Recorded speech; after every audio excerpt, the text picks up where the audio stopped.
How's everybody doing today? This morning here in beautiful Chicago. It's the best time of year in Chicago because it's sunny. And the only time I've been in Chicago, it's been sunny, so I think this is one of the best cities in the world. So I don't come in winter. I want to welcome everybody to the Benzinga conference, and I want to thank everybody there for inviting me and all of you for everything that you're doing to help the growth of the cannabis industry. And one of the reasons I'm here, my name is Gerber. I run an investment firm, but one of the reasons I'm here is I'm one of the few advocates for cannabis in the institutional investment world. I am probably the only investment advisor and only firm that recommends cannabis to clients as part of what we do. I run an ETF called GK, which is the only ETF in the world that owns cannabis companies and Bitcoin in the same place. I originally started investing when I was a kid, and I originally started working on cannabis legalization when I was a kid. And I wanted to talk a little bit about this history because I was fortunate enough as a young person to smoke a joint with Jack Gerber. And he ran this thing called Normal, and there was this magazine called High Times. And probably many of you remember High Times as this wonderful magazine with great pictures of weed that we couldn't buy in Philadelphia. And I was like, boy, you know, this could get a lot better than what I'm getting here in Philadelphia. And the industry was at its nascent of its growth period because it wasn't even legal for medical at this point. And Normal worked to have a legalization. So this was 33 years ago. So one day I decided to call Normal and said, I want to do a cannabis rally at the University of Pennsylvania in Philadelphia. And I left a message on a machine, and the long story short, Jack Gerber calls me back, says we want to do it, we're coming, get all the permits, get it done. And we were smart back then. We went and followed all the rules so they couldn't shut it down, got all the permits, and I would go up and I would put posters up at Penn about the event that was going to happen, and conservatives would follow behind me, pulling them down. For real. Well, the day came, and I was super nervous, and that day, out of nowhere, 6 massive RVs of deadhead stoners showed up. Now, this was during the Grateful Dead era. I was a deadhead. So this was like incredible. And I go, oh my God, I'm going to get arrested today in my sophomore year in college. I'll be a legend, but I'll get arrested. And they all come with their flags and the weed, and we're right in the middle of campus. And it just happened to be spring, and the sun comes up. And this does not happen in Philadelphia, you know. And the sun comes up, and it's noon, and all the kids get out from class, and they're there, and they're ready, and they start, and the entire school shut down. There were thousands of students on the green smoking weed. I'm smoking with Jack. I'm waiting to get arrested.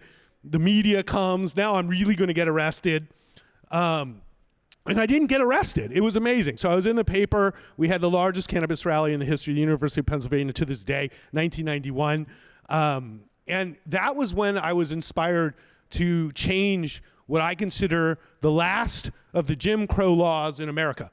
And that's what this is really about. Federal cannabis legalization history goes back to the worst parts of American history.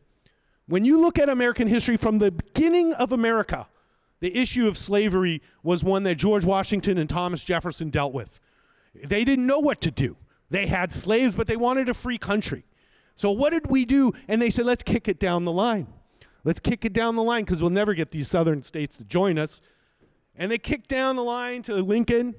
And then finally they did what needed to be done, and he was shot right afterwards. And then they came up with these ideas of making all of these laws because African Americans came to places like Chicago and started voting and started running governments. They were doing it in the South. And people got scared. So they created laws called Jim Crow laws.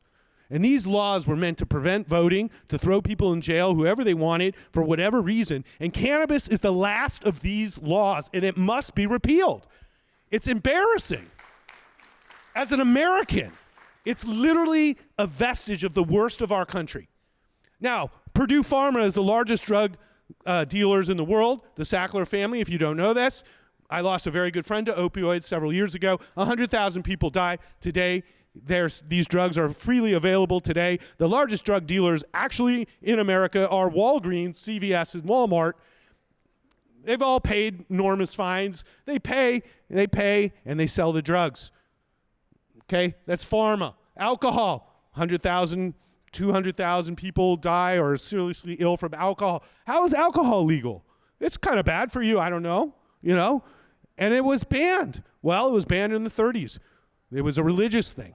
Then it was legal again because people like Al Capone here in Chicago got very wealthy and powerful because it was illegal. They go, this is dumb. Let's stop it. Then you have issues like bad food. The food that so much of us, we buy craft food. It's so bad. How is this legal? And cigarettes. There's more people who've died from cigarettes in the last decade than every war America's fought. Cigarettes. Why is this legal? So where does cannabis deserve this persecution? And we know why it is, and it must end. So this is the most important thing of this section of what I'm talking about, is you must vote, and you must convince your employees, your friends, to vote for candidates that will support cannabis legalization. For real.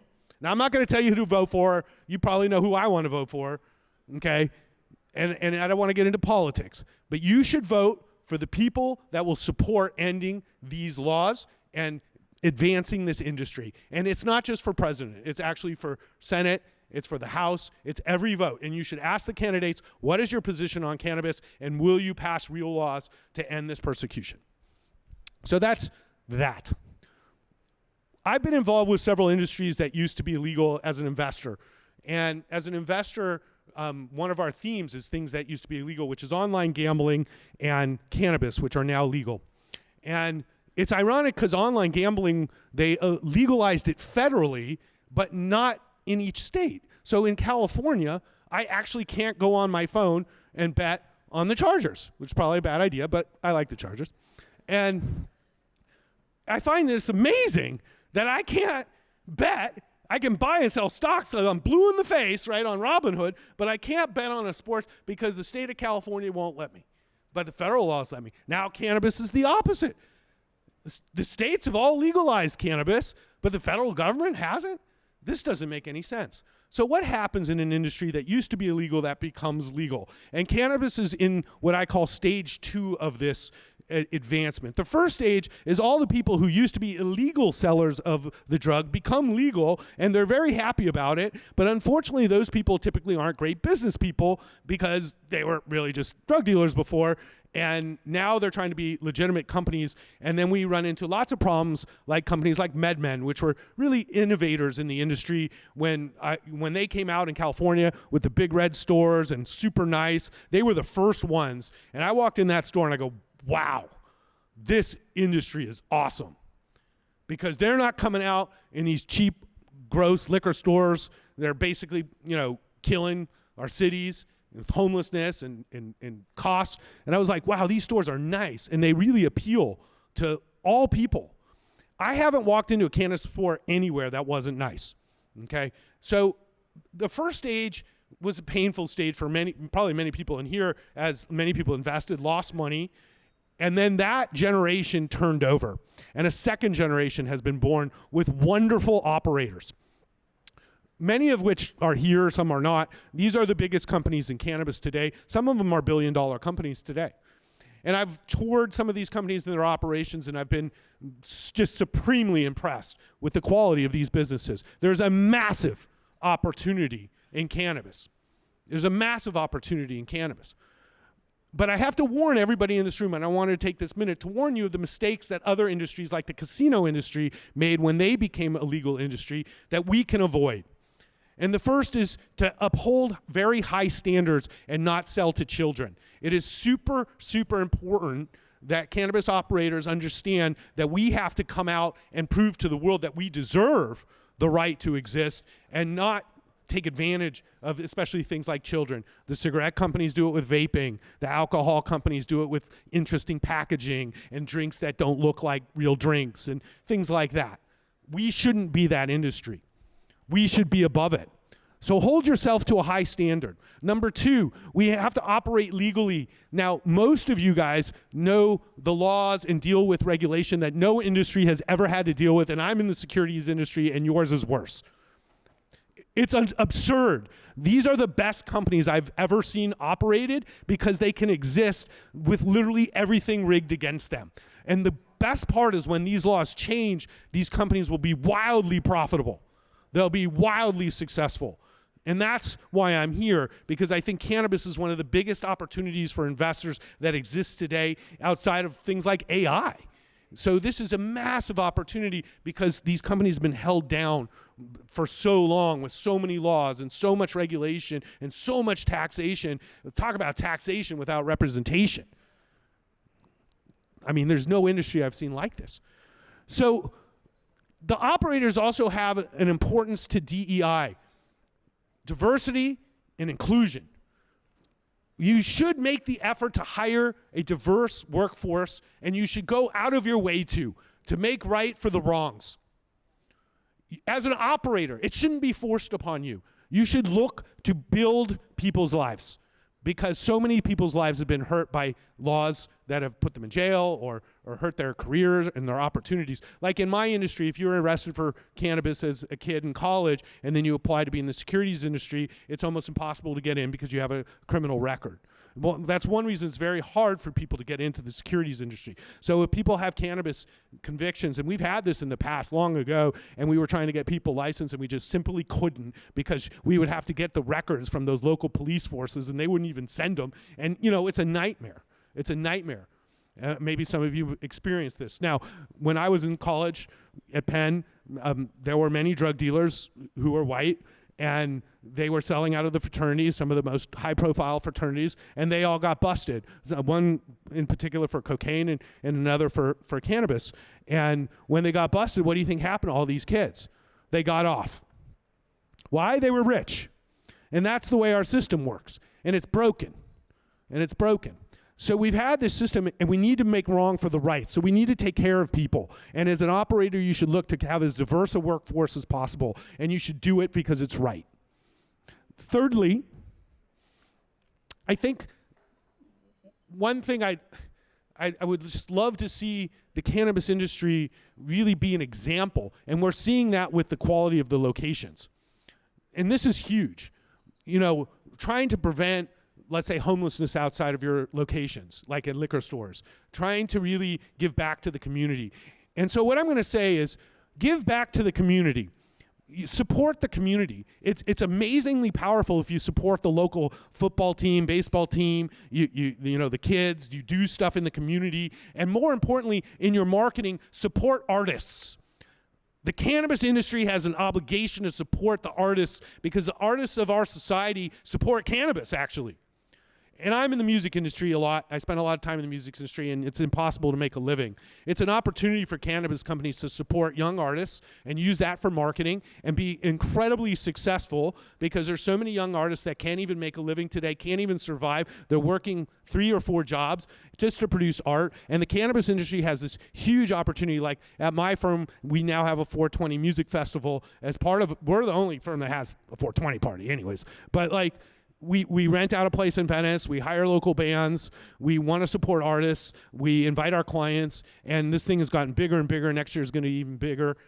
Try to support art and community with your success. You're all going to be wildly successful, by the way, okay? Because I'm not flying to Chicago to talk, you know, to where there's no opportunity. This is a massive opportunity.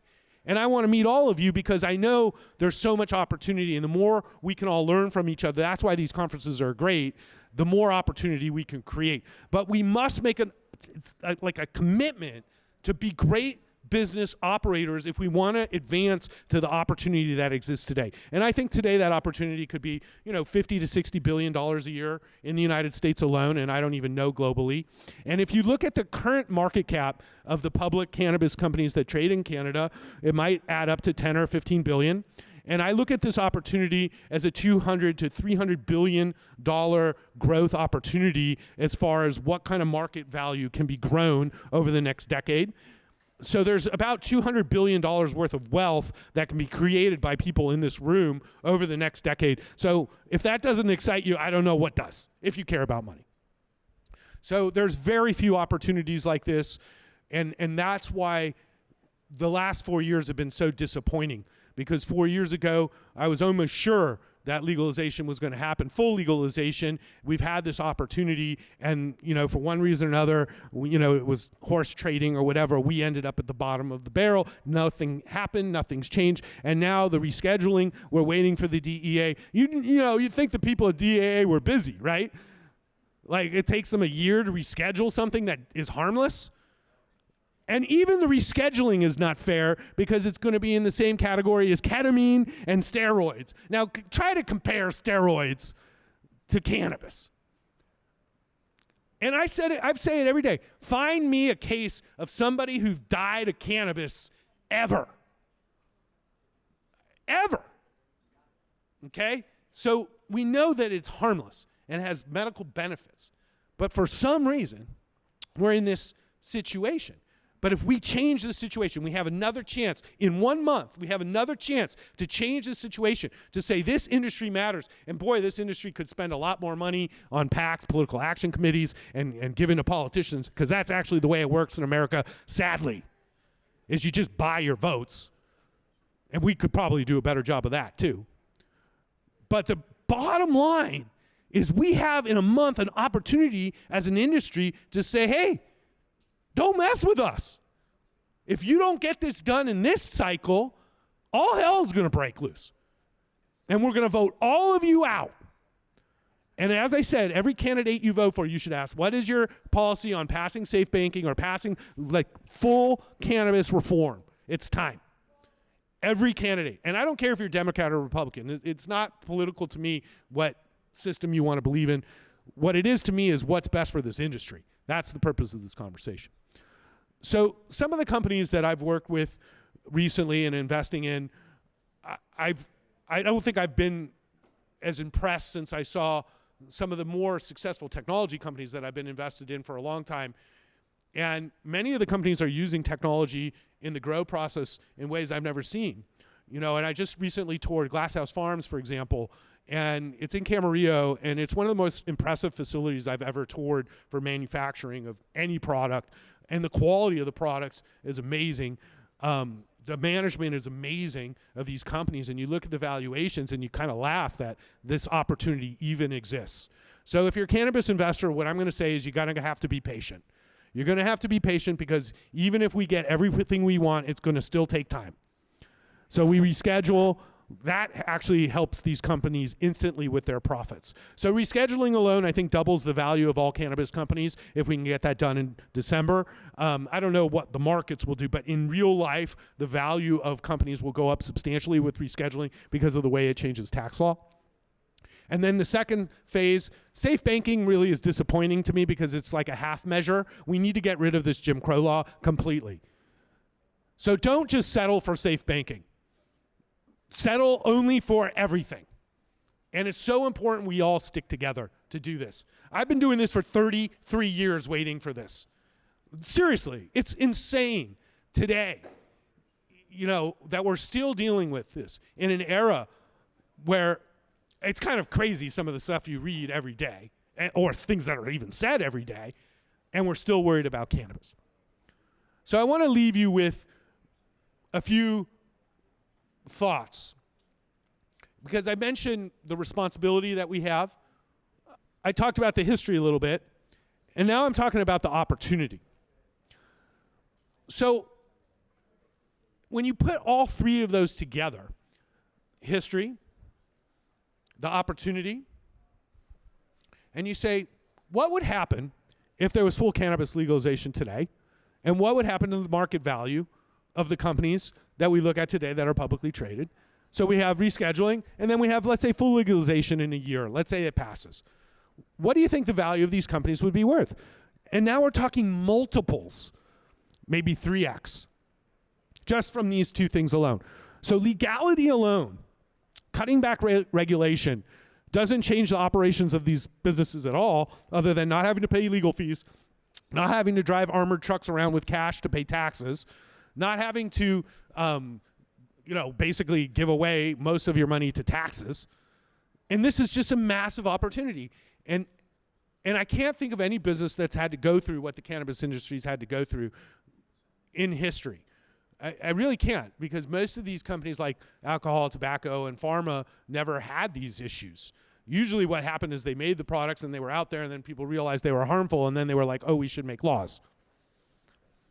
So we have a lot of speakers today from a lot of different companies, and I highly recommend you pay attention to this. If you care about becoming extremely wealthy, this is an opportunity to do that. I spend my life trying to figure out ways to make my clients and myself extremely wealthy.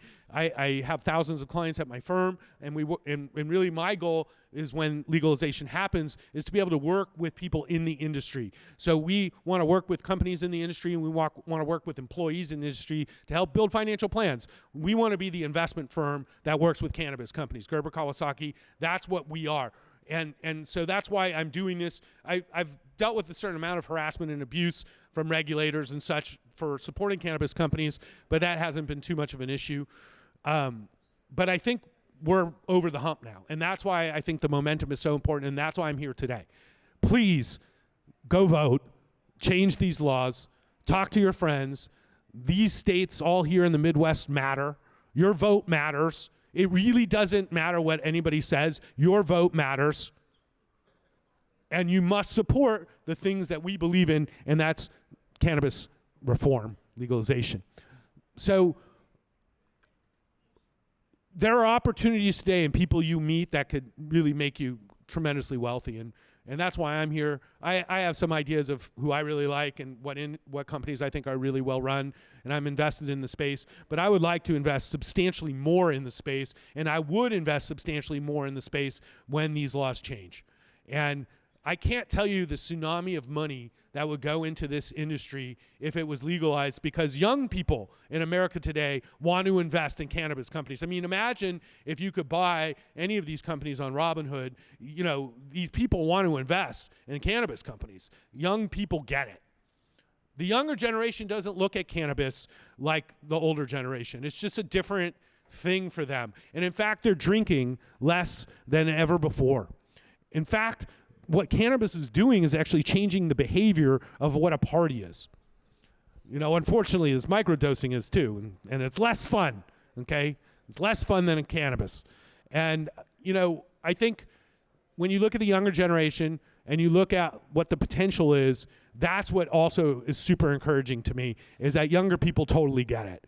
And the taboos that still exist around cannabis. I love the taboos. One of my favorite things is going to a financial conference and lighting up a J. That is the best. You should see people look weird and nervous and upset.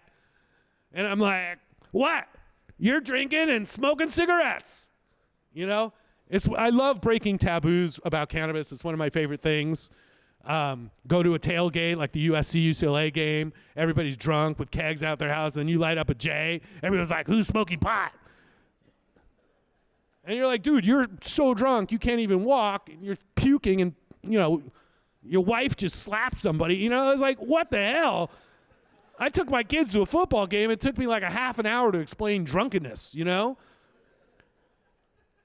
It's not funny. It's really hard. You know, when you have a 12-year-old kid and you start showing them the world and you take them to a football game, you know, it's a tough world to explain. So, lastly, if we want world peace, if we replace alcohol with cannabis, I have no doubt we would have world peace.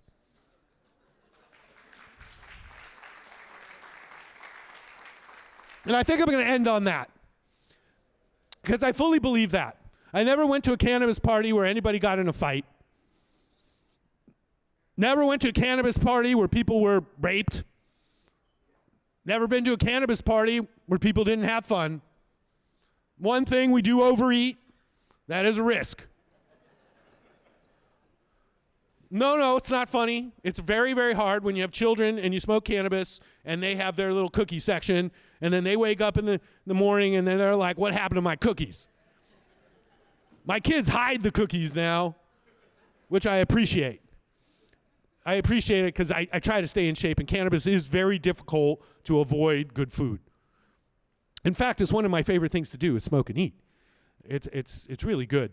No, I'm serious. So I'll leave you with this. If the world replaced alcohol with cannabis, we would have world peace. And let's pray that we can get there one day, because I think the more we can supplement other ways to enjoy ourselves, or in some cases addictions, with things like cannabis, I think the better off we're all going to be. And anyways, have a great day. Learn a lot. There's massive opportunity in this room. I'm telling you this. I'm invested in it. I believe in it. And I think in a decade, you look back at this speech and be like, thank God I listened to that guy. Okay? Because the people who listened to me when I bought Tesla a decade ago say, thank God I listened to that guy. And the people who listened to me when I bought NVIDIA, because I'm a gamer 10 years ago, say, thank God I listened to that guy. Okay? When I see stuff, it happens. Okay? And that's why I'm wealthy. Okay? I've been doing it since I'm a kid. And what I see is an industry that will be massive in a decade. And I will be right. And you're here, and you have the opportunity. So please seize the day. It's a massive opportunity. Enjoy the conference. Thank you.